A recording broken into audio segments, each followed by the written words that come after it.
Well, joining me here on A's Cast Live, he's a three-time World Series champion, a World Series MVP. He is an Oakland A's Hall of Famer, and on Sunday, we'll be going into the California Sports Hall of Fame. That's what, 3 Hall of Fames now? That's 3. So, I mean, that's pretty, as a kid who grew up in California, to be in the California Sports Hall of Fame. It's a who's who in this Hall of Fame. Yeah, some pretty good names that are in this Hall of Fame. Though I was invited actually to Tony La Russa's induction pre-pandemic. So that would have been in 18 or 17 or 18 when Tony was inducted.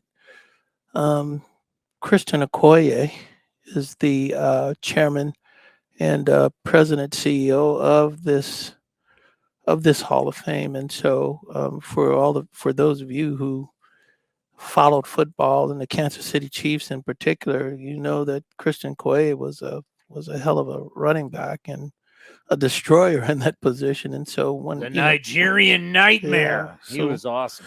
So when I got the letter and the call from him, I was excited about it, genuinely. Yeah, well, congratulations. It's a hell of an honor, another Hall of Fame for you. Yeah, it really is. I would never have dreamt, growing up, in the backyard and playing baseball with my brother, and I would never have dreamt of all of the things that have just come in my direction, with the A's Hall of Fame, the Bay Area Sports Hall of Fame, Bischoff, and now California. These are all tremendous honors.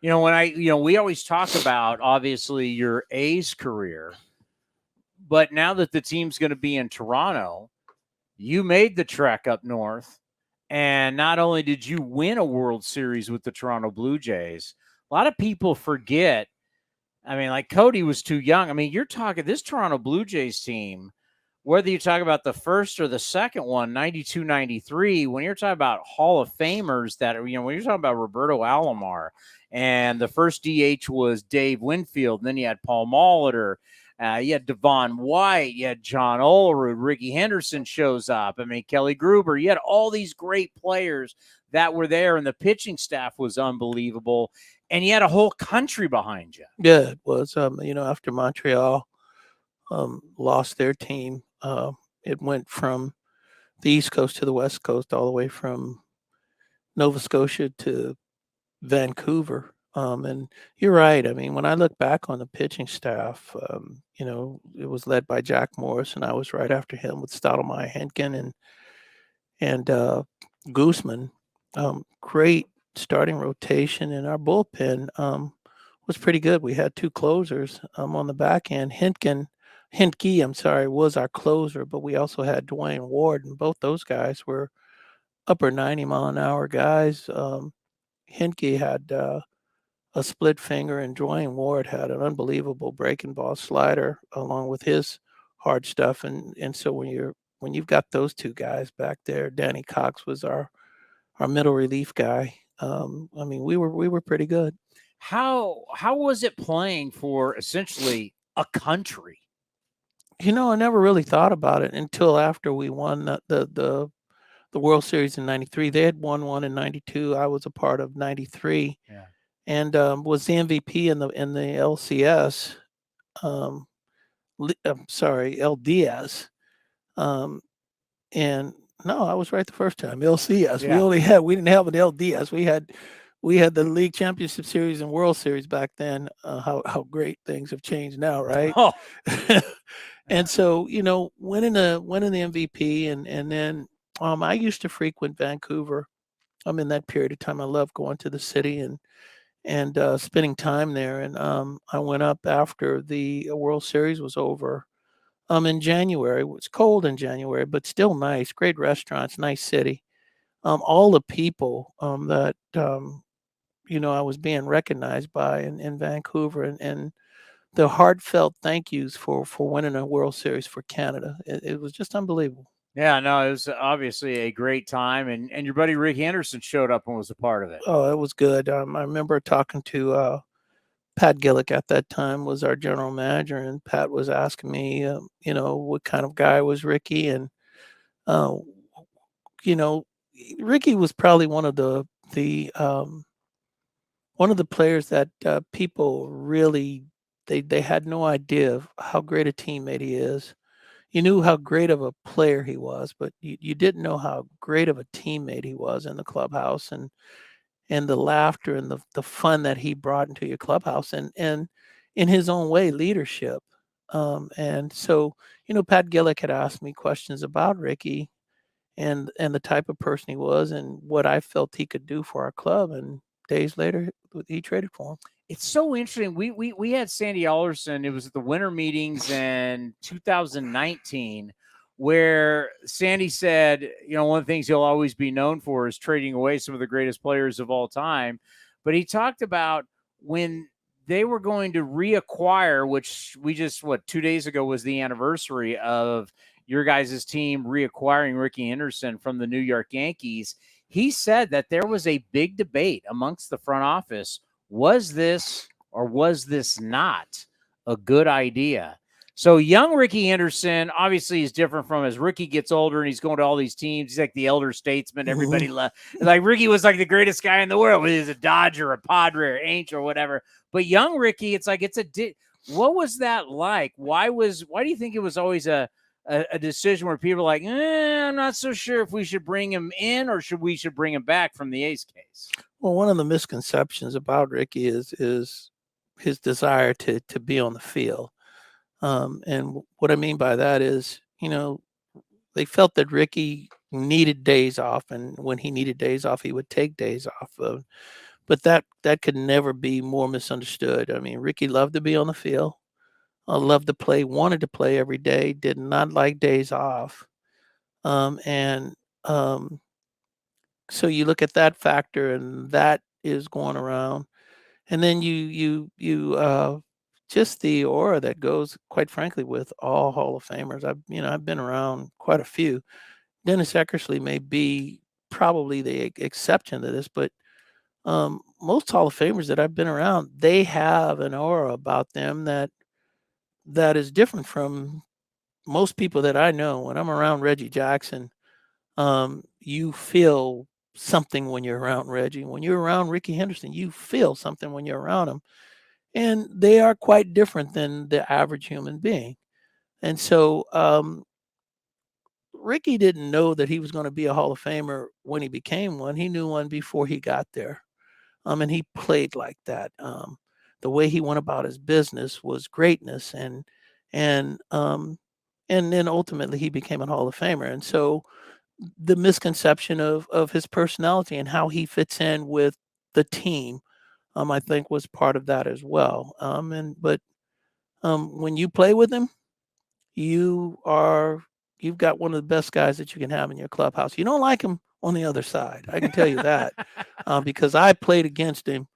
And you don't like him on the other side, but when he's in your clubhouse, he's one of the best teammates you'll ever have. And he made a great point to you about Ruiz, where Esteury Ruiz, at some point, as he's going to evolve into a great leadoff hitter. I mean, he's on pace right now for 82 stolen bases. That'd be the most for an A since Rickey stole 93 in 1988. He leads baseball in stolen bases, but there's nuances to leading off, taking pitches, taking your walks.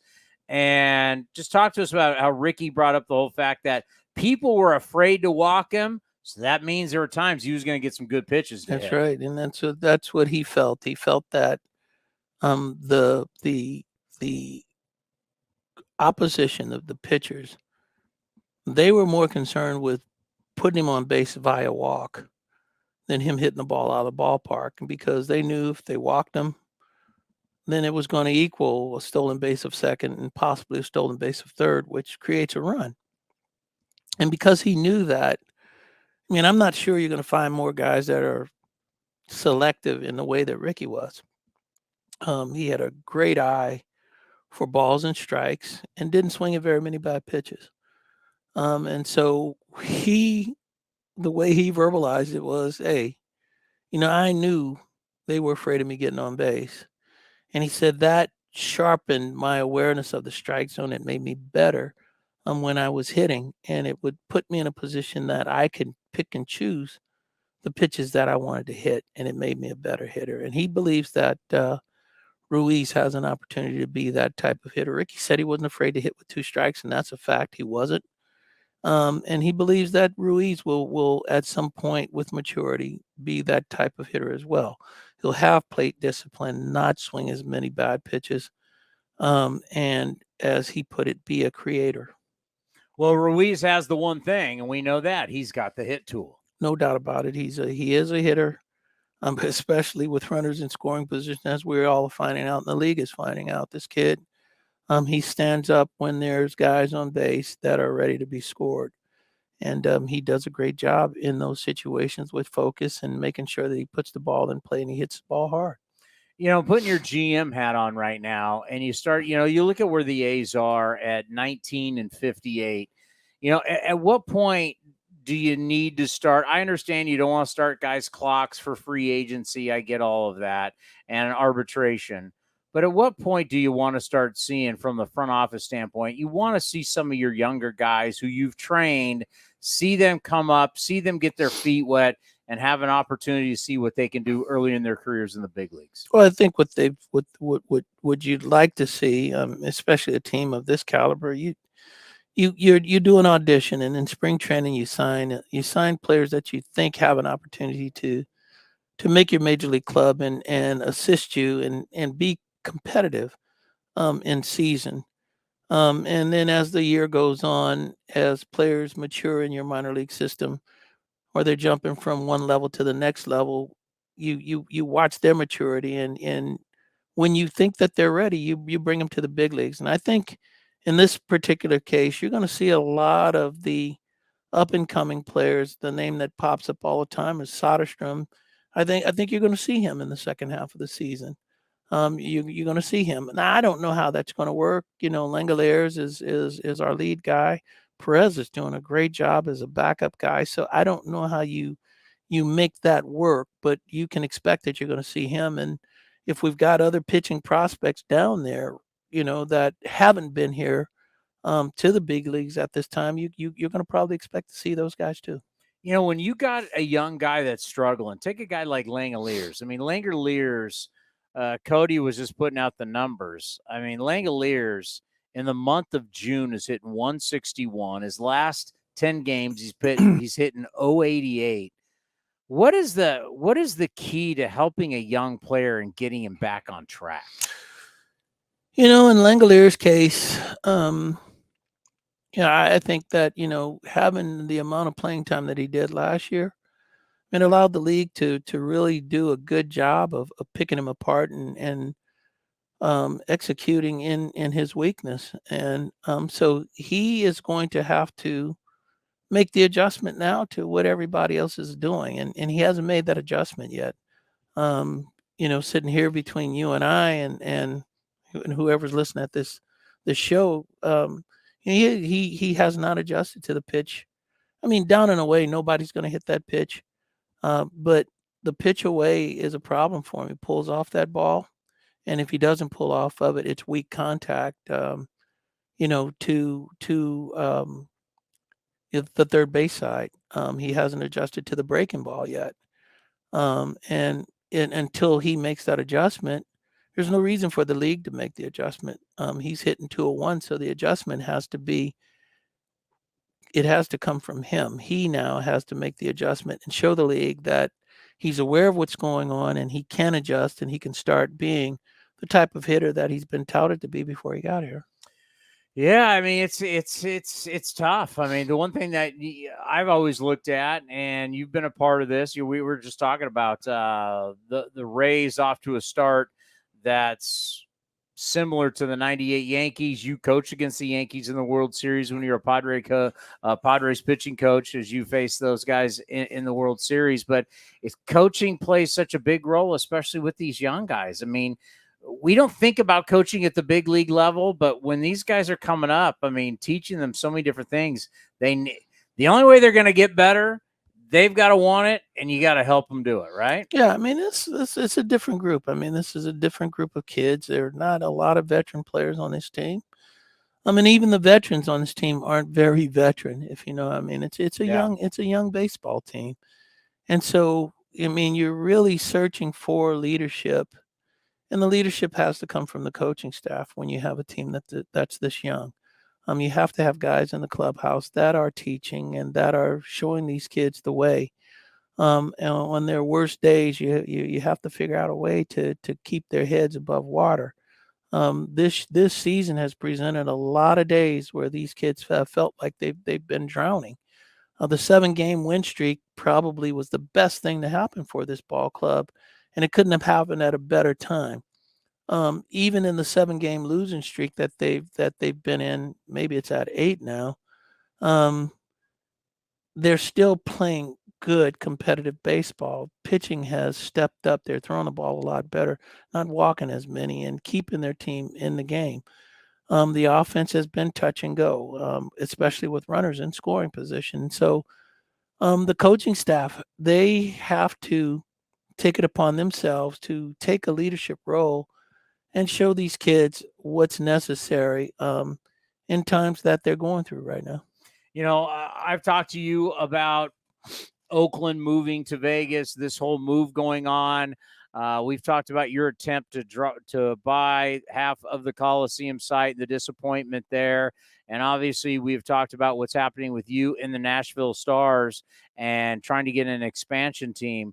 Just through this whole process, I mean, you had everything from an agent to a general manager, a great player, a World Series champion. You've seen so much of this game. What have you really learned, though, in this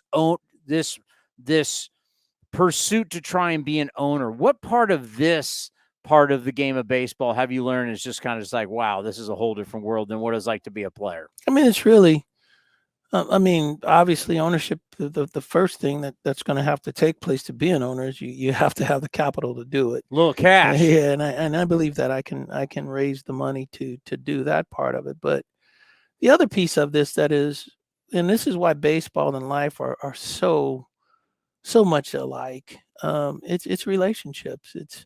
It's relationships. It's building relationships. It's having people like you. Quite frankly, if I lose half of these owners, it's going to be a difficult opportunity for me to own a baseball team. And so it's having people like you and building relationships and having conversations and not just having them, but paying attention, taking in the information and applying it in areas that are going to make me better, not just as an owner in baseball, but as a person, because these are their life lessons. It's not just about baseball. And most people think that it's just a game and that's the way it is, but it is a game, but it's also the game of life, in my opinion. I've learned a lot about life as a player, working in the front office, coaching, being an agent. I've learned a lot. It's a small community, but the things that take place in the clubhouse and in the community of baseball, you can believe on a larger scale are taking place in the world that we live in. And every day we get closer to someday you being an owner. The Nashville Stars, I mean, do you sit up at night thinking about it? You getting excited? I know we're kind of a ways away, but it's getting closer. I mean, with the A's potential move, we're hearing Tampa's starting to get situated. It's getting closer for you. Time is flying, and I mean we're already in the middle of the 6th month of this year that just started. It seemed Crazy. Like 15 minutes ago. And so time is flying. I mean, I don't spend a lot of time thinking about the ownership piece of it. What I do spend time thinking about is how to make it happen and applying the things that are necessary to make it happen, because there's a lot of work to be done before I can say I am that guy. And I'm making sure that the I's are dotted and the T's are crossed. Well, I know you haven't wanted to announce it because it will be a big announcement, but I will be Dave's general manager once he starts the Nashville Stars. We've really talked about it.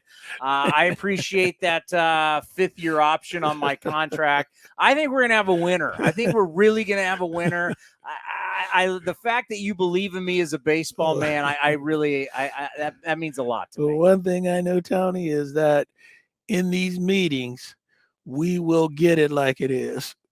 Well, I already asked him for because I'm not asking. I don't want a broadcaster's job. If I know a guy who's owning a team, I'm going to the top. I want to be the GM, and it was immediate no. I've already been turned down for the gig, an immediate no. But at some point, seriously, you're going to have to That's the crazy thing about expansion is a lot of people don't think about it. It's like, because I remember back with whether it was the Marlins or the Diamondbacks, is your minor league starts playing first. Mm-hmm. So like the first Marlin to ever throw a baseball is 49ers general manager and Pro Football Hall of Famer John Lynch. Remember, he was a pitcher at Stanford. That's right. He pitched the first game ever as a Double-A Marlin. The ball's in the Hall of Fame. Wow, that's unbelievable. That is absolutely unbelievable. People don't know that. You don't think about that. But yeah, you will start with, I don't know if you'll start Double-A or Triple-A, but you'll start a minor league team before the big league team ever plays. I think the plan is to start them both because, we're going to have to be able to feed our major league team. And so you start with both a Double-A and a Triple-A affiliate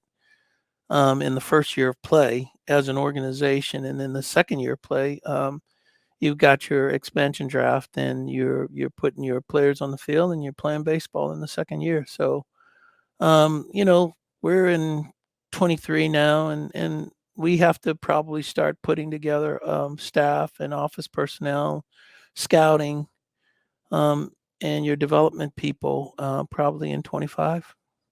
Well, you will not be here on Sunday, and it's not because you didn't want to work. It's because you're going into another Hall of Fame. And obviously, one of the great things about having you on and doing television with you is it's just not sitting here talking about what you did as a player, but it's your experience of everything from the agent to the general manager to a pitching coach. But going back to you as a player, it was an unbelievable career. You were truly when I was growing up, you were the big game hunter. You were that guy known as the 20-game winner. And going into another Hall of Fame, congratulations, because you deserve it. Thank you. I have to say, and probably I don't say it enough, but the truth is, man, I was really, really blessed to have the opportunity. And when I look at, my whole story, a kid that was literally blocks away from the Coliseum and sneaking in the ballpark and, meeting Reggie Jackson in my first encounter with Willie Mays and, joining the Dodgers organization with Roy Campanella being the first person I met, and then Don Newcomb shortly after that. And I've really had a really, really blessed life in the game of baseball, and it's I'm just honored that I've had the opportunity to play. I really am. And then, in your career, when you bring the Boys and Girls Club out and you beat up Pat Corrales before the game, during the game, you're a man of the people. If you didn't hear that story yesterday on A's Pregame Live and see the video, it's one of the funniest stories ever. Absolutely outstanding. It was crazy, but shoot. Most embarrassing moment in my career was that great day. Right hand, though. It was a great right hand. Yeah, the most embarrassing day in my career took place that day, and I'll never forget it. Well, enjoy Sunday. You deserve everything, and we'll see you on television in a little bit. See you shortly.